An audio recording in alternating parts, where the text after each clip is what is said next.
Hello students, so welcome back to channel study one. देखिए आपका chapter चला simple harmonic motion and elastic strain, जो कि BSc mechanics का चैप्टर है। बहुत ही ज़्यादा इंपॉर्टेंट चैप्टर है और इससे आपको एक लॉन्ग क्वेश्चन आता ही आता है। तो आपको लेक्चर 3 में आपको स्टार्ट करा रहा हूँ और ये आपकी सभी यूनिवर्सिटी के लिए इंपॉर्टेंट है। आपके एमजेपीआरयू, अवध यूनिवर्सिटी, सीसीएसयू, बीपीएसयू, जो भी आपकी यूनिवर्सिटी सभी के लिए आपका इंपॉर्टेंट है। तो ये जो क्वेश्चन है ये आपको देखने में तो बड़ा लग रहा है, बट इंपॉर्टेंट क्वेश्चन है और आपका आता भी है। इससे पहले मैं आपको लेक्चर 1, लेक्चर 2, लेक्चर 3 वीडियो करा चुका हूँ, 2 वीडियो करा चुका हूँ। और लेक्चर 1 में आपको मैंने सबको सिखा दिया कि कैसे आपको सॉल्व करना है, कैसे आपको फाइंड करने होते हैं फॉर्मूला यूज करके। और आपको अगर नोट्स चाहिए तो आपको डिस्क्रिप्शन में उसकी लिंक मिल जाएगी टेलीग्राम की, और व्हाट्सएप नंबर भी यहाँ पे आपको मिल जाएगा। ठीक है, तो क्वेश्चन है कि the speed of V of the point P which moves in the line. कि आपको स्पीड ऑफ वी है एक पॉइंट की और वी पी पॉइंट से आपको मूव कर रहा है इन लाइन। मतलब स्पीड बी से पी पॉइंट से क्या कर रहा है और इसका रिलेशन जो है आपका बी स्क्वायर बराबर A plus 2bx minus C X square आपका दे रखा है। Where X is the distance of the point P. मान लो इस पॉइंट से इस पॉइंट तक गया, ठीक है, वी एक्स से गया, ओके। और जो एक्स इसकी डिस्टेंस और डिस्टेंस कितनी चली, इसने एक्स डिस्टेंस चल रही, ये पॉइंट है आपका, कितनी एक्स डिस्टेंस है of the point P, P point की। मान लो पी से पी डैश तक पहुंच गया। And A B C are constant so that the motion is a simple harmonic if C is positive and determine the period. ठीक है, period का मतलब क्या है, आपको इक्वेशन आपको फाइंड करना है, पीरियड्स का फाइंड करना है। इसका मैंने आपको फॉर्मूला भी आपको लेक्चर 1 में बताया है। तो को गिवन दैट लिखेंगे, आंसर बहुत ही प्यार से क्वेश्चन हो जाएगा। लेकिन गिवन दैट आपको दिया गया है कि L square equal to V square equal to A plus 2bx minus C X square, ये आपको दिया गया क्वेश्चन। अब इसका करेंगे डिफ्रेंशिएशन, तो लिखेंगे differentiation with respect to X. ठीक है, एक्स के रेस्पेक्ट में इसका डिफ्रेंशिएशन करेंगे तो वी स्क्वायर का आपका कितना हो जाएगा 2b। अब एक्स के रेस्पेक्ट में तो डी का भी करना पड़ेगा, तो डी अपॉन डी एक्स हो गया equal to A plus 2bx। A plus 2bx में ये तो आपको कैंसिल हो जाएगा, एक्स का तो आपको 2 ही बचेगा ओनली, माइनस ये आपको हो जाएगा 2cx, क्यों 2 आपका आगे आ जाएगा, 2cx हो जाएगा एन एक्स एन माइनस वाले फॉर्मूले से। अब b into D V over D X equal to, यहाँ से हमने क्या लिया 2 कॉमन ले, तो b माइनस सी एक्स बचेगा, 2 से आपका 2 ये वाला कैंसिल हो जाएगा। ठीक है, तो v into D V over D X equal to आपका निकल के आ गया v minus C X. Okay, अब आपकी चीज़ पता होना चाहिए, मैं आपको फॉर्मूला बता दे रहा हूँ, चूँकि v into D V over D X जो आपको होता है वो आपको होता है D square X upon D T square, जो को आपका एक्सीलरेशन के फॉर्म में आ जाता है। ये आपका फॉर्मूला मैंने आपको समझाया ही होगा कि v into D V over D X equal to आपको D square X upon D T square होता है। नहीं बताया था तो आप याद कर लीजिए और उसको नोट कर लीजिए। अब D square X upon D T square, तो D square X upon D T square आपका निकल कर आ गया इक्वल टू ये आपका हो जाएगा b माइनस सी एक्स।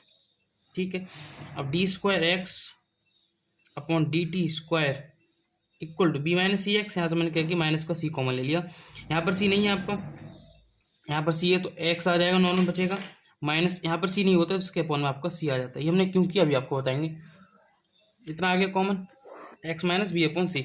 अब क्या करेंगे हम, put X minus B upon C बराबर बाई पुट कर देंगे, एक्स माइनस बी बराबर बाई, तो लिख देंगे D square X upon D T square बराबर आपका आ गया माइनस का सी बाई, कितना आ गया माइनस का सी। देखिए इसके हमने पूरा क्या कर दी, बाई पुट कर दी इस पॉइंट की जगह। अब यहाँ से आपको दिख रहा है कि दिस इक्वेशन, देख देंगे this equation represent S H M, minus का म्यू एक्स होती है, डी स्क्वायर एक्स और डी टी स्क्वायर माइनस का म्यू एक्स आपको एस एच एम की इक्वेशन पता है, इसको क्या कर रही है, शो कर रही है। तो this equation represent S H M simple harmonic equation and its period, ये आप लिख देंगे खुद से, एंड इट्स पीरियड। अगर ये आप लिख के आते हैं तभी आपका क्वेश्चन क्या होगा, कंप्लीट माना जाएगा। तो एंड इट्स पीरियड बराबर 2 अपॉन रूट म्यू। ओके, तो यहाँ पे लिख सकते हैं 2 अपॉन जो म्यू है आपका वो आपका कांस्टेंट में आया, तो आप लिख सकते हैं रूट सी, यहाँ पे हो गया आपका आंसर। तो ये क्वेश्चन था आपको बहुत ही ज़्यादा इंपॉर्टेंट क्वेश्चन था। अब नेक्स्ट क्वेश्चन की बात करते हैं। ओके, तो आपका नया क्वेश्चन है कि ए particle is moving with the simple harmonic motion. तो आपकी एक पार्टिकल है वो क्या कर रहा है, मूव कर रहा है एक सिंपल हार्मोनिक मोशन से, while making an execution from one position, एक पोजीशन से आपको दूसरी पोजीशन में हो रहा है जो कि रेस्ट पोजीशन में है, टू अदर इट्स डिस्टेंस, एक पोजीशन से दूसरी पोजीशन आपका क्या है पहुंच रहा है, from the middle point of its part at 3 consecutive seconds are observe to be x1 x2 x3। ठीक है। प्रूव दैट द टाइम, आपको सेकंड्स कितने दिए, x1 x2 x3, आपको टाइम प्रूव करना है कि prove that the time of complete oscillation, जो आपको ऑस्किलेशन कर रहा है उसमें आपको कंप्लीट ऑस्किलेशन में इसको टाइम वो आपको 2π/थीटा है, where theta equal to cos inverse x1 + x3/2x। तो मेन का हमारा इसको फाइंड करना हो गया। क्वेश्चन को समझेंगे, उन्होंने कहा कि एक पॉइंट है, तो मैं कोई भी लाइन मान लेता हूँ नॉर्मली, इसका पॉइंट ओ, इसको मिडल मान लिया मैंने, ठीक है। अब कोई भी टाइम है ना, तो टाइम बढ़ता जाएगा, तो इसको टी हो जाएगा, यहाँ पे आगे का आपका t+1 मान लूंगा और यहाँ पे आपका t+2 हो जाएगा। क्लियर, इतनी बात समझ में आ गई। यहाँ से आपने यहाँ तक की दूरी x1, ठीक है, यहाँ से t+1 तक की दूरी x2 और यहाँ से यहाँ तक की दूरी आपकी x3। ये हमारी क्या होगी, डिस्टेंसेस हो गई, सही से देख लें। अब आपको टी बराबर 2π/√μ, ये आपको फाइंड करना है, उसका जो क्या होता है टाइम पीरियड। तो √μ की जगह यहाँ पर क्या आ गया, थीटा आ गया। बस हमको फाइंड क्या कहना है कि टी बराबर 2π/√μ। तो लिखेंगे द इक्वेशन ऑफ SHM है, लिखेंगे the equation of simple harmonic motion is given by, क्या गिवन इक्वेशन की है उन्होंने, d²x/dt² इक्वल टू μx, ठीक है। ये आपकी इक्वेशन होगी, लिखेंगे and in SHM the displacement, and in SHM मतलब सिंपल हार्मोनिक मोशन में आपका क्या है, डिस्प्लेसमेंट आपको फाइंड करना है, डिस्प्लेसमेंट, ठीक है। इसके लिए क्या होगा, x1 equal to a cos √μ t, ये आपकी क्या होती है, डिस्प्लेसमेंट की इक्वेशन होती है, आप इसको याद कर लें आराम से। और यहाँ पे ए इज क्या हो जाएगा, एम्पलीट्यूड होगा, ए इज एम्पलीट्यूड। तो ये आपका नया क्वेश्चन है इसमें, तो इसमें नया क्वेश्चन में लेक्चर में आपको इसकी इक्वेशन नहीं बताई थी, बट आप इसकी डिस्प्लेसमेंट इक्वेशन याद कर लें, x1 a cos √μ t, okay. ऐसे सिंपली क्या करें डिस्टेंस x2 के लिए, तो x2 क्या हो जाएगा, a cos √μ और t+1, डिस्टेंस क्या हो रही है, इसकी बढ़ रही है। सिंपली x3 के लिए आपका क्या हो जाएगा, a cos √μ t+2, ओके। लिखेंगे according to the question, according to the question.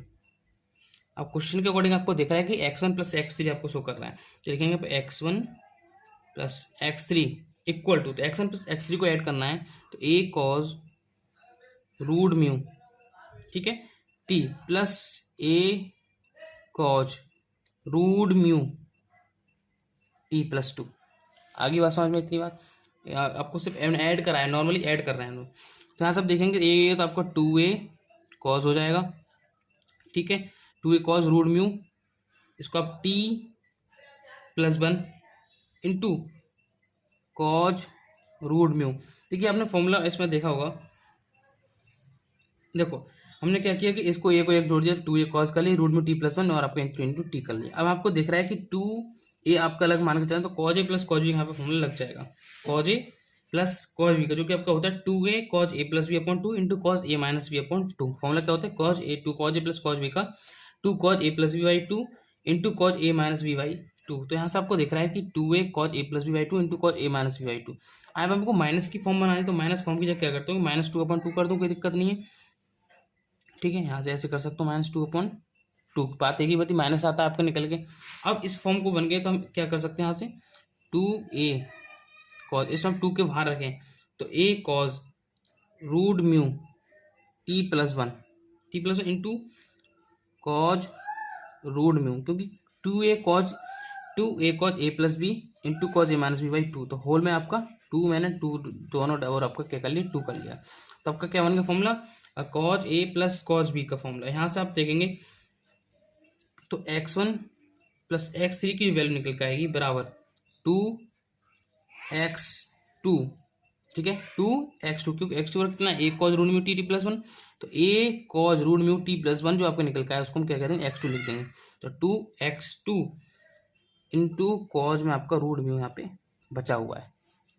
आगे बात समझ में, x1 + x3 equal to 2x2 cos √μ, ठीक है। अब आगे देखेंगे,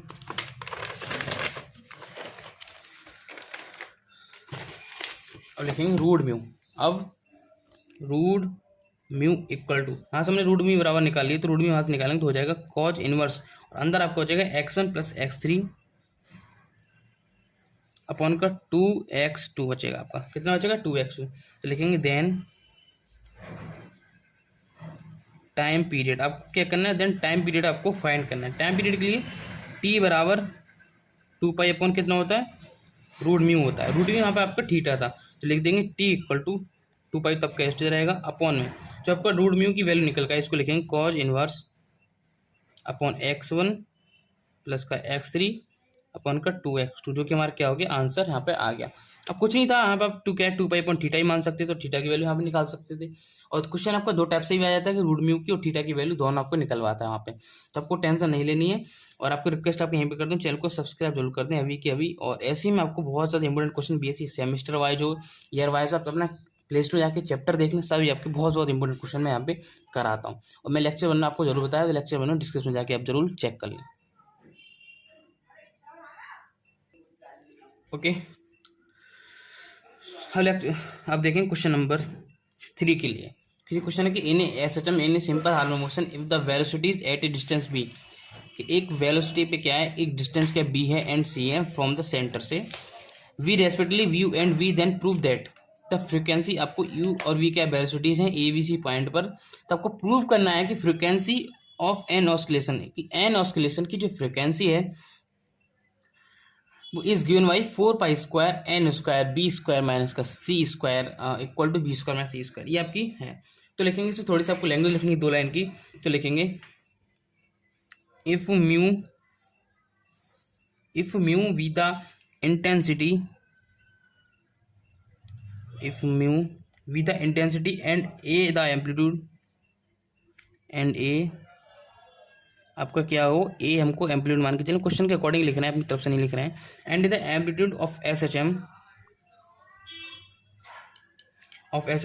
देन वी नो दैट, लिखेंगे देन वी नो दैट, आपको पता होना चाहिए कि V square equal to mu A square minus X square, ये आपकी क्या होती है फॉर्म होती है। आप ये भी क्या याद करके चलें, आपको मैंने बताया था कि B equal to root mu into A square minus X square, इसको हम रूट लगा दें तो आपकी इक्वेशन पता है कि ये आपकी इक्वेशन होती है, क्योंकि इक्वेशन क्या लगता है बी बराबर रूट म्यू इंटू रूट ए स्क्वायर माइनस एक्स स्क्वायर। अगर इसका हम रूट हटा दें तब की ये इक्वेशन निकल के आएगी, तो वो इक्वेशन हम लिख ली, कोई दिक्कत नहीं है, आपको पहले से पता है इस इक्वेशन के बारे में। इसको हमने क्या कर दिया, इक्वेशन फर्स्ट मान लिया, लेकिन अकॉर्डिंग टू द प्रॉब्लम मतलब क्वेश्चन के अकॉर्डिंग, तो अकॉर्डिंग टू दी प्रॉब्लम, तो प्रॉब्लम के अकॉर्डिंग आप एक चीज़ देख रहे हैं कि यू स्क्वायर बराबर आपका म्यू का म्यू रहेगा, और आपका ए स्क्वायर माइनस का एक्स का आपका कितना हो जाएगा बी स्क्वायर हो जाएगा, ठीक है। इक्वेशन इसको मान लेंगे 2। अब क्वेश्चन अकॉर्डिंग दोबारा चलेंगे, तो वी स्क्वायर बराबर यू और वी आपको वैल्यू दे रखी है, तो ये हो जाएगा ए स्क्वायर माइनस का सी स्क्वायर, इक्वेशन आपका थर्ड हो गया। हमने क्वेश्चन के अकॉर्डिंग लिखी, नॉर्मली हमने कुछ ज़्यादा अपनी तरफ से नहीं किया है, तो क्वेश्चन था उसके अकॉर्डिंग हमने यहाँ पे कर लिया। तो V square equal to mu A square minus C square, इसको हमने थर्ड इक्वेशन होना लिखेंगे सब्सट्रैक्टिंग, इसको हम क्या करेंगे सब्सट्रैक्ट करेंगे, तो सब्सट्रैक्टिंग मीन्स होता है माइनस करना। क्वेश्चन के according B square minus C square दे रखा था क्वेश्चन, ये देखिए यहाँ पे, अब V square minus E square दे रखा है, क्वेश्चन में ही आंसर छुपा हुआ है, तो सब्सट्रैक्टिंग इक्वेशन 3 माइनस इक्वेशन 2 आपको सब्सट्रैक्ट कर देना है। अब B square minus E square equal to mu हमने क्या ले लिया, बाहर ले लिया, अंदर आपका कितना बचेगा ए स्क्वायर माइनस सी स्क्वायर, और माइनस का ए स्क्वायर हो जाएगा और प्लस का हो जाएगा बी स्क्वायर, क्योंकि प्लस प्लस हो जाए माइनस माइनस होता है आपका प्लस, तो V square minus E square equal to mu, इस आपका ये कैंसिल हो गया, अंदर आपका कितना बचा बी स्क्वायर माइनस का सी स्क्वायर, हमने इसको इक्वेशन मान ली 4 यहाँ पर। सही है, इतनी बात आपको समझ में आ गई कि हमने कैसे अब तक सॉल्व की। नॉर्मली हमने ज़्यादा कुछ नहीं किया है, बस हमने दिमाग लगाया। अब लेकिन फ्रीक्वेंसी, आपकी जो फ्रीक्वेंसी होती है वो एन बराबर होती है रूट म्यू अपॉन 2 पाई, ये आपको याद रखने वाली बात है, नोट कर लें अपनी नोटबुक की, frequency N equal to root mu upon 2 pi आपकी होती है। तो फ्रीक्वेंसी यहाँ से रूट म्यू की वैल्यू निकालेंगे, तो रूट म्यू इक्वल टू कितना हो जाएगा 2 पाई एन हो जाएगा, ठीक है। तो म्यू इक्वल टू कितना हो जाएगा 4 पाई स्क्वायर एन स्क्वायर, हमने क्या कर दी स्क्वायरिंग कर दी, लेकिन स्क्वायरिंग बोथ साइड, हमने दोनों साइड का क्या कर दिया यहाँ पे स्क्वायर कर दिया, तो squaring both side mu equal to 4 pi square N square आ गया। अब लिखेंगे फ्रॉम इक्वेशन 4, फ्रॉम इक्वेशन 4, तो आप फ्रॉम इक्वेशन 4 से देखेंगे कि 4 पाई स्क्वायर एन स्क्वायर, यहाँ पे देखो म्यू है, ठीक है, तो म्यू की वैल्यू हमने वहाँ पे पुट करना, तो देखें V square minus E square, तो V square minus square equal to mu की वैल्यू जो हम निकल के वो पुट कर दीजिए, तो 4 pi square N square, okay, B square minus C square, यही हमारा क्या करा था, तो क्वेश्चन में प्रूव करा रहा था, हमने वहाँ पर प्रूव कर दिया। अब ऐसे ही क्वेश्चन क्या है, काफ़ी ज़्यादा इंपॉर्टेंट क्वेश्चन आपके पूछे आते हैं, इस टाइप की होते हैं टोटली क्वेश्चन आपके, ठीक है। तो आगे आपकी और वीडियोज़ हैं, आपका एक सिंपल आपको इलास्टिक स्ट्रिंग्स भी इसमें आपको टॉपिक है, सिंपल हार्मोनिक मोशन, वो भी आपको कंप्लीट कराऊंगा। प्लेलिस्ट में आपके सभी चैप्टर्स काफ़ी चैप्टर करा दिए हैं, वहाँ जाके आप चेकआउट कर सकते हैं। तो अभी जो 3 क्वेश्चन थे, तीनों के तीनों आपके इंपॉर्टेंट क्वेश्चन थे, अपना चेकआउट कर लें, गैस पेपर और आपका अनसॉल्व पेपर, वहाँ पे आपको तीनों क्वेश्चन आराम से मिल जाएंगे। तो thanks for watching this video, please subscribe, ठीक है। यहाँ पे एक नंबर आपको बता दे रहा हूँ व्हाट्सअप का, आपको नोट्स चाहिए तो 9411009110 पे आपको नोट्स लिए वहाँ पे मिल जाएगा। और टेलीग्राम जो है उसकी लिंक भी आपको क्या है नीचे डिस्क्रिप्शन में मिल जाएगी।